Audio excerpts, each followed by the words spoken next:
Hello students, Bhagalpur ITI के YouTube channel में आप सभी का स्वागत है। आज हम लोग आपके लिए एक नया चैप्टर लेके आए हैं जिसका नाम है हीट ट्रीटमेंट, जिसे हिंदी में ऊष्मा उपचार बोलते हैं।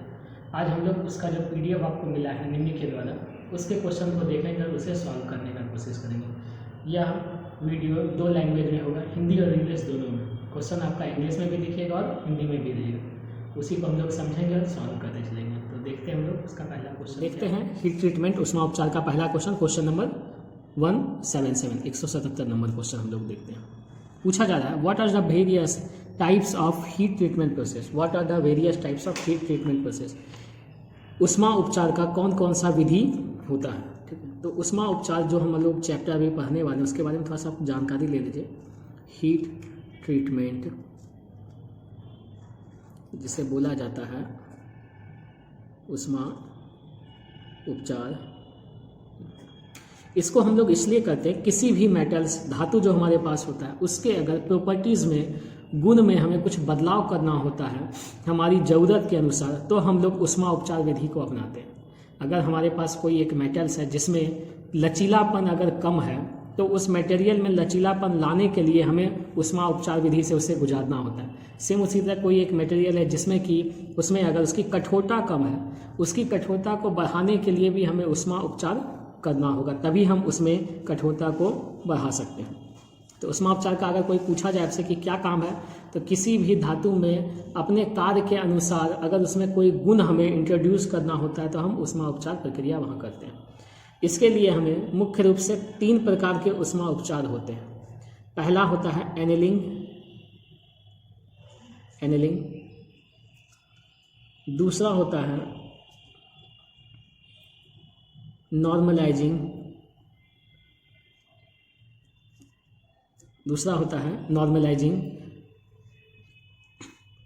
और तीसरा होता है क्वेंचिंग।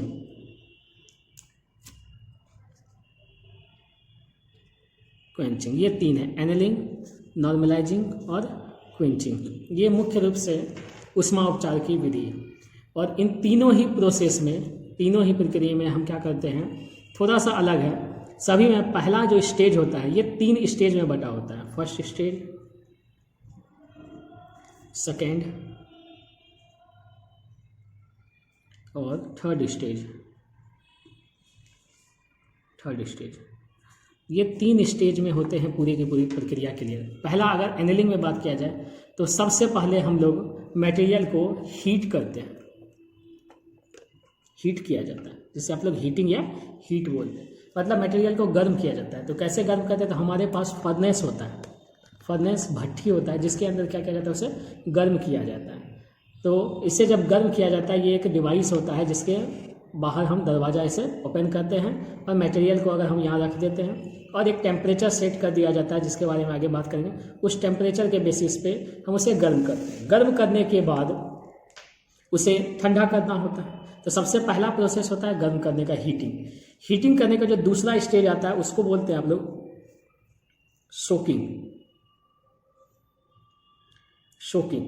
शोकिंग में होता है कि जो गर्मी इसको मिला है, जो हीट आपने प्रदान किया है, उस हीट को जब ये एब्जॉर्ब करता है अपने अंदर, उसी को कहा जाता है शोकिंग।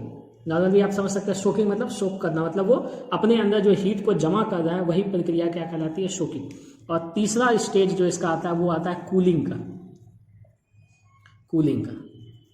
कूलिंग स्टेज में, और कूलिंग स्टेज के बेसिस पे ही ये तीनों का तीनों डिवाइड होता है कि क्या वो एनेलिंग कहलाएगा या नॉर्मलाइजिंग कहलाएगा या क्विंचिंग कहलाएगा। जो आप कूलिंग मीडियम का प्रयोग करते हैं उसी पे ये तीनों अलग अलग नाम आते हैं। अगर आप जिस डिवाइस में उसे गर्म किए थे, हमारे पास एक फर्नेस था, उस फर्नेस में गर्म किए हैं, और अगर हम कनेक्शन को बंद कर दें, उसी फर्नेस में ही धातु को ठंडा होने के लिए छोड़ दें, वो एनेलिंग कहलाएगा। मीन्स फर्नेस के अंदर में ही अगर आप उस वस्तु को छोड़ देते हैं कुछ समय के लिए ठंडा होने के लिए, जबकि मशीन बंद अवस्था में रहती है, उसे ही एनेलिंग कहा जाता है। दूसरे का बात करते हैं नॉर्मलाइजिंग। तो इसमें भी तीनों चीज़ होगा, हीटिंग होगा, सोकिंग होगा और कूलिंग होगा। इसमें भी सबसे पहले नॉर्मलाइजिंग में आप हीट करेंगे वस्तु को, यहाँ हीट किया जाएगा किसके अंदर, तो फर्नेस के अंदर। इस वस्तु में जैसे ही आप उसको फर्नेस में गर्म करेंगे तो उसके अंदर कुछ ऊष्मा आएगी जिसे आप सोकिंग कहेंगे। और नॉर्मलाइजिंग में आप जो कूलिंग प्रोसेस होता है उसमें ध्यान ये रखा जाता है, कूलिंग करने के लिए जैसे एनेलिंग में आप फर्नेस में ही दिए थे उसी मशीन में आप उसे ठंडा कर रहे थे, इस बार नॉर्मलाइजिंग में आपको एटमॉस्फेयर में ठंडा करना है। मतलब उस मशीन से आप निकाल देंगे वस्तु को, बाहर वातावरण में रख देंगे और वातावरण के हवा के कारण वो ठंडा हो जाएगा। एटमॉस्फेयर एयर में जब आप उसे ठंडा करते हैं तो वो नॉर्मलाइजिंग कहलाता है। और तीसरा होता है क्विंचिंग। क्विंचिंग में भी सबसे पहले आप हीट करेंगे फर्नेस के अंदर, उसके कारण उसमें सोकिंग डेवलप होगा और सोकिंग के बाद आप उसे कूलिंग करेंगे। और यहाँ जो कूलिंग की प्रक्रिया होगी उसमें आप इसे किसी मीडियम में डुबोएंगे, जैसे कि या तो ऑयल हो सकता है, या तो वाटर हो सकता है, या तो सैंड हो सकता है, या और भी कोई चीज़ हो सकता है। उसमें जब आप इसे डुबाएंगे, जैसे आप गर्म करते हैं और गर्म करने के बाद तुरंत उसे पानी में डुबा दीजिए, ये जो प्रक्रिया है ठंडा करने का वो क्विंचिंग कहलाता है। कई बार ऐसा क्वेश्चन पूछा जाता है कि अगर वस्तु को फर्नेस में ही ठंडा किया जा रहा है तो एनेलिंग, एटमॉस्फेयर में किया जा रहा है तो नॉर्मलाइजिंग, और वाटर सैंड या ऑयल में किया जा रहा है तो वो क्विंचिंग कहलाता है। तो यहाँ अब हम लोग अपने ऑप्शन पे आते हैं। 177 का पूछा गया various types of heat treatment process, तो क्या क्या है, एनेलिंग है, नॉर्मलाइजिंग है, क्विंचिंग है, ठीक है। और क्विंचिंग को ही कभी कभी क्या बोलते हैं आप, हार्डनिंग भी बोलते हैं या टेम्परिंग। क्विंचिंग को भी हार्डनिंग भी बोला जाता है। तो यहाँ 177 का ऑप्शन नंबर ए सही आंसर हो जाएगा। 177 का ऑप्शन नंबर जो आप ए देख पा रहे हैं ये सही answer, annealing, normalizing, hardening and tempering. चलिए बढ़ते हैं क्वेश्चन नंबर 178 पे। आइए question number, what are the process of heat treatment. बोला गया इनमें से what is the process of heat treatment, ऊष्मा उपचार की विधि क्या है। ठीक है, तो ऊष्मा उपचार की विधि जो हमसे पूछा जा रहा है, यहाँ 3-4 ऑप्शन है। देखिएगा, पहला ऑप्शन है the process of heating and cooling to change the structure and properties. ये तो सही बात है कि एक ऐसी विधि जिसमें कि हम उसे गर्म करते हैं एवं ठंडा करते हैं ताकि हम उसके ढांचे में या उसके गुणों में बदलाव कर सकें। और यही आपका क्या हो जाएगा, सही आंसर भी हो जाएगा। अभी हम लोग बोले हीट ट्रीटमेंट उसमें उपचार करने का हमारा तरीका यही होता है कि पहले हीट करो फिर कूल करो, जिसके कारण उसके ग्रेन्स और उसकी बनावट में बदलाव देखने को मिल जाए। आइए क्वेश्चन नंबर 179 पे बढ़ते हैं। What are the various stage of heat treatment. बोला गया ऊष्मा उपचार करने की जो प्रक्रिया है उसमें कौन कौन से वेरियस स्टेज आते हैं। तो अभी हम लोग देखे थे क्या क्या थे, हीटिंग करते थे, फिर उसको सोकिंग होता था और बाद में उसे आप क्वेंचिंग करते थे या उसे कूलिंग बोलते हैं। जो क्वेंचिंग है वही आपका क्या है, कूलिंग भी है। क्वेंचिंग मतलब होता है डुबोना, किसी भी चीज़ में उसको डुबाना, चाहे वो पानी हो, चाहे वो तेल हो, चाहे वो बालू हो। तो 3 जो स्टेज देखने को मिलता है ऊष्मा उपचार में वो है हीटिंग मतलब गर्म करना, सोकिंग मतलब जब उसमें पूरा का पूरा हीट आ रहा, क्वेंचिंग। तो सही आंसर है 179 का सी नंबर। बढ़िए क्वेश्चन नंबर 180 पे। 180 बोला गया what is the name of structure formed if a steel is heated for about 723 degree. बोला गया अगर किसी स्टील को 723 डिग्री सेल्सियस पे गर्म किया जाए तो उसका जो स्ट्रक्चर होगा, बनावट होगा, वो किस नाम से जाना जाता है। देखिए ये चारों नाम आप लोग देखे होंगे, सेमेंटाइट, ऑस्टेनाइट, मार्टेनसाइट और फेराइट। तो इसमें अलग अलग टेम्परेचर पे अलग अलग नाम आपको देखने को मिलता है। इस वाले में अगर बात किया जाए 723 डिग्री सेल्सियस पे स्टील का जो नाम आता है वो होता है ऑस्टेनाइट। ठीक है, बढ़िए क्वेश्चन नंबर 181 पे। Which heat treatment process is done to refine the grain structure of steel. बोला गया ऐसा कौन सा ऊष्मा उपचार का विधि है जो कि स्टील में किया जाता है ताकि उसके ग्रेन्स के जो बनावट है उसे रिफाइन किया जाए। देखिए कोई भी जो धातु होता है, अगर मान लीजिए ये धातु, इसके अंदर में ग्रेन्स होते हैं, छोटे छोटे ग्रेन्स होता है जिसको मिला के ही वो धातु बना हुआ होता है। और जैसे जैसे ग्रेन का बनावट होगा, डायमेंशन होगा, उसी तरह का शेप वो वस्तु भी लेगा। अंदर का जैसा शेप होता है बाहर की वस्तु भी वैसा ही शेप हमें दिखलाती है। इस ग्रेन्स का जो छोटा छोटा आप देख पा रहे हैं, इस ग्रेन्स का जो स्ट्रक्चर है इसको बहुत ही अच्छा रिफाइन मतलब काफ़ी अच्छे ढंग से अगर बनाना है तो हम किस प्रक्रिया का प्रयोग करते हैं। देखिए हमारे पास तो ये तीनों एनेलिंग, नॉर्मलाइजिंग, टेम्परिंग, हार्डनिंग, ये सभी प्रक्रिया ऊष्मा उपचार का, लेकिन इनमें से किसका प्रयोग किया जाता है अगर हमें ग्रेन स्ट्रक्चर को सही करना है तो इसका सही आंसर हो जाएगा option number B, normalizing. Normalizing में आप ग्रेन स्ट्रक्चर को रिफाइन करते हैं। बढ़िए क्वेश्चन नंबर 182 पे। What is the name of heat treatment process done to relieve stress and strain. 2 नाम है, आगे आपको जो वीडियो मिलेगा और आपके सिलेबस में एक चैप्टर भी है इसी पे, इलास्टिसिटी, जिसमें पूरा का पूरा स्ट्रेस और स्ट्रेन पे ही बात किया गया है। ठीक है, स्ट्रेन जिसका हिंदी होता है विकृति, विकृति, और स्ट्रेस जिसका हिंदी होता है प्रतिबल। तो बोला गया है ऐसे कौन से ऊष्मा उपचार का प्रयोग किया जाता है अगर किसी वस्तु के अंदर से विकृति या प्रतिबल को क्या करना है, हटाना है हमें। उस ऊष्मा उपचार विधि का नाम है एनेलिंग। एनेलिंग ही वो प्रक्रिया है जिससे कि आप किसी वस्तु में जो विकृति या प्रतिबल रह जाता है उसे आप हटाते हैं। 182 का बी नंबर। आइए 183 पे। Which process produce equilibrium condition. Equilibrium मतलब स्थिरता, वो दोनों साइड से बैलेंस है। अगर मान लीजिए एक वस्तु है जिसपे इधर से 5 न्यूटन का बल लग रहा है, इधर से भी 5 न्यूटन, ये किसी भी साइड नहीं जाएगा, ये इसी जगह पे बना देगा। तो ये जो पोजीशन है ये क्या कहलाएगा, इक्विलिब्रियम पोजीशन करेगा, मतलब बैलेंस्ड पोजीशन कहलाता है। तो इसमें बोला गया कि विच प्रोसेस प्रोड्यूस इक्विलिब्रियम, इनमें से कौन सा ऐसा प्रक्रिया है जो कि इक्विलिब्रियम कंडीशन को डेवलप करने में मदद करता है। तो इसके लिए सही आंसर हो जाएगा ऑप्शन नंबर सी, एनेलिंग और नॉर्मलाइजिंग। इसके तहत आपको इक्विलिब्रियम कंडीशन देखने को मिलता है। कहते हैं क्वेश्चन नंबर 184 पे। Which process steel is heated in a carbonaceous atmosphere for penetration of carbon. ठीक है, जो कार्बन का जब भी आएगा आपका नाम, जो भी किसी भी क्वेश्चन में आपको देखेंगे कार्बन के लिए, तो कार्बन के लिए हमेशा प्रक्रिया जो होगा वो क्या होगा, कार्बोनाइजिंग। जैसे नाइट्रोजन होगा तो नाइट्राइडिंग हो जाएगा। ठीक है, ये बेसिक सा तरीका है पकड़ने का। 184 का सी नंबर। आइए क्वेश्चन नंबर 185 पे। Which is suitable nitriding process for an alloy and unalloyed steel. बोला गया इनमें से कौन सा नाइट्राइडिंग प्रक्रिया को सही माना जाता है एलॉय और अनएलॉयड स्टील दोनों के लिए। तो इन दोनों के लिए अगर देखा जाए तो कौन सा प्रक्रिया हमारे लिए सही है वो आपसे पूछा है। तो उसके लिए सही आंसर है option number B, nitriding in salt. देखिए नाइट्राइडिंग प्रोसेस है तो अब फिक्स है कि नाइट्राइडिंग तो होगा ही चारों में। और किसमें, सॉल्ट बात, मतलब नमक का घोल बनाया जाता है नाइट्रोजन के साथ में, जिससे कि आप एलॉयड और अनएलॉयड स्टील दोनों के लिए उस प्रक्रिया को कर सकते हैं। आइए क्वेश्चन नंबर 186 पे। What is the name of heat treatment process where the metal is heated and quenched in water और ऑयल। तो अभी हम लोग देखे थे उस ऊष्मा उपचार का नाम बताइए जिसमें कि किसी धातु को गर्म किया जाता है और ठंडा करने के लिए पानी या तेल में डाल दिया जाता है। तो उसे आप बोलते हैं, यहाँ देखिए एक है हार्डनिंग, हम लोग अभी बात किए थे, बोले थे, तो जो आपका क्वेंचिंग होता है उसे ही आप क्या कहते हैं, हार्डनिंग भी कहते हैं। तो सही आंसर हो जाएगा ए नंबर। 187।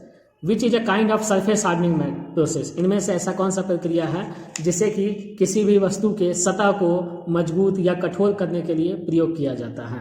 तो इसके लिए 187 के लिए आपका सही आंसर हो जाएगा नाइट्राइडिंग प्रोसेस। और नाइट्राइडिंग प्रोसेस किसकी मदद में, अब प्रेजेंट में किया जाता है तो नाइट्रोजन और उसमें सॉल्ट और वाटर का एक सॉल्यूशन बनाया जाता है जिससे कि सरफेस को हार्ड किया जाए, कठोर किया जाए, ताकि किसी धातु से घिसने पर उस पर कोई प्रभाव ना पड़े। आइए question number 188। How much time is allowed normally in soaking zone for a 10 mm thick metal piece while hardening। बोला गया अगर 10 mm पतला एक मेटल है उसे अगर हार्डनिंग करना है, उसे अगर कठोर करना है तो कितने समय की आवश्यकता होगी उसे सोकिंग के लिए। तो उसे सोकिंग के लिए जो आवश्यकता होगी समय की वो है 10 मिनट का। क्वेश्चन नंबर 189 का। What is color of a metal piece when heated to 250 degree Celsius while doing the tempering process। Tempering process करते समय धातु को अगर 250 डिग्री सेल्सियस तक गर्म कर लिया जाए तो उस धातु का रंग कैसा दिखता है। तो वो धातु आपको दिखेगा ब्राउन कलर का। चलिए लास्ट क्वेश्चन देखते हैं, question number 190। What is the purpose of tempering steel. इनमें से टेम्परिंग जो किया जाता है स्टील को, उसका हमारा मकसद क्या हो जाता है। ठीक है, तो देखिए टेम्परिंग हो या हार्डनिंग हो, हम लोग ऊष्मा उपचार करते ही क्यों है, ताकि उस मटेरियल में जो कमी है उसे क्या किया जाए, बढ़ाया जाए, इंक्रीज किया जाए। तो बढ़ाने और इंक्रीज करने के लिए ही हम लोग, देखिए एक बार आपको फिर से ये कर देते था सर, कंफ्यूज नहीं होइएगा, चाहे वो हार्डनिंग हो, चाहे वो नाइट्राइडिंग हो, चाहे कहीं कहीं देखिएगा आप लिखा हुआ होगा केस हार्डनिंग या क्विंचिंग, इन सब में कुछ समानता देखने को मिलेगा। समानता यह है कि इन सभी में जो कूलिंग मीडियम होगा, कौन सा, कूलिंग मीडियम, ये आपको या तो वाटर होगा, या तो ऑयल होगा, या तो सैंड होगा, या क्ले होगा, कुछ ऐसा होगा। ठीक है, कूलिंग मीडियम। इसलिए कभी कभी क्या होता है, हार्डनिंग, नाइट्राइडिंग, केस हार्डनिंग, इन सबको स्लैश में करके भी लिख दिया जाता है। ठीक है। और इन सभी में हार्डनिंग का सबसे अच्छा अगर बेनिफिट आपसे पूछा जाए तो किसी भी धातु का ऊपरी सतह जो होता है, ऊपर वाला जो सरफेस होता है, उस सरफेस को अगर हमें कठोर बनाना है तो हम लोग प्रयोग करते हैं वहाँ पे किसका, तो हार्डनिंग का, या आप इसे बोल देते हैं क्विंचिंग को। तो क्विंचिंग करने का हमारा मकसद यही होता है कि ऊपर का जो सतह है उसे हार्ड इनफ कर लिया जाए, ताकि अगर बाहर से कोई एक सतह है उस पर दूसरा वस्तु को घिसा जाए या रगड़ा जाए जिससे कि फ्रिक्शन होगा, उसके कारण उसके ऊपरी सतह पे कोई भी बदलाव नहीं होना चाहिए। ऐसा नहीं कि ऊपर वाले में वियर टियर आ जाए कुछ, इसलिए हम लोग प्रयोग करते हैं हार्डनिंग का नाइट्रोजन। तो यहाँ आप अपने क्वेश्चन पे आते हैं, क्वेश्चन नंबर 190 को देखिए। क्वेश्चन नंबर 190 बोला है what is the purpose of tempering a steel. Steel को टेम्परिंग करने के लिए जो हम करते हैं वो हमारा क्या मकसद होता है। स्टील को आप टेम्परिंग करते हैं ताकि उसका क्या किया जाए, तो रिड्यूस द ब्रिटलनेस। ब्रिटलनेस होता है भंगुरता, भंगुरता। अब भंगुरता होता क्या है, तो अगर एक ये मेटल है इस पे बल लगाया जाए तो ये टूटेगा। मान लीजिए हम यहाँ से इस पे फोर्स लगाते हैं तो चांसेस है कि ये टूटेगा। तो टूटने का भी दो तरीका होता है, एक होता है या तो ये ऐसे दो भागों में बट जाए, हल्का हल्का जिगजैग ऐसे देखने को मिलेगा, सीधा बहुत कम होता है कि सीधा टूटे शीशा में। और जो ब्रिटल होगा तो वो क्या होगा ना, वो चूर चूर हो जाएगा। जैसे ही उस पर एफ बल लगेगा वो क्या होगा, बहुत सारे ऐसे छोटे छोटे पार्ट्स में बट जाएगा। ठीक है, जैसा आप शीशा के साथ देखते हैं, शीशा आपके लिए क्या है, ब्रिटल मटेरियल है, जैसे उस पर बल लगता है वो चूर चूर हो जाता है। तो हम लोग हार्डनेस या टेम्परिंग करना चाहते हैं उसको कठोर बनाने के लिए, ठीक है, यही है ना। तो कठोर जब बनाएंगे तो ऑब्वियस सी बात है कि उसकी भंगुरता ऑटोमेटिक कम हो जाएगी। तो यहाँ पे भी 190 में जब आप देखेंगे तो ये क्या हो जाएगा, टू रिड्यूस द ब्रिटलनेस। उस वस्तु की जब भंगुरता कम कर दी गई, इसका मतलब है कि वो क्या हो गया, कठोर हो गया है। तो हम लोग टेम्परिंग करते ही हैं कि वस्तु को कठोर बनाया जा सके। तो 190 का ऑप्शन नंबर ए आपका सही हो जाएगा। और ये पूरा का पूरा आपका हीट ट्रीटमेंट ऊष्मा उपचार का ये पूरा क्वेश्चन था जो आपका निम्न PDF में था। आशा करते हैं आप सबको समझ में आया है। अच्छा लगे तो वीडियो को लाइक शेयर और सब्सक्राइब कीजिए। बहुत सारे लोग देख तो लेते हैं वीडियो को लेकिन लाइक नहीं करते। लाइक कीजिए, कुछ अगर नहीं समझ आता है तो आप कमेंट में लिख सकते हैं, तो उसका रिप्लाई भी आपको कमेंट में मिल जाया करेगा। ठीक है, आज के लिए धन्यवाद, थैंक यू।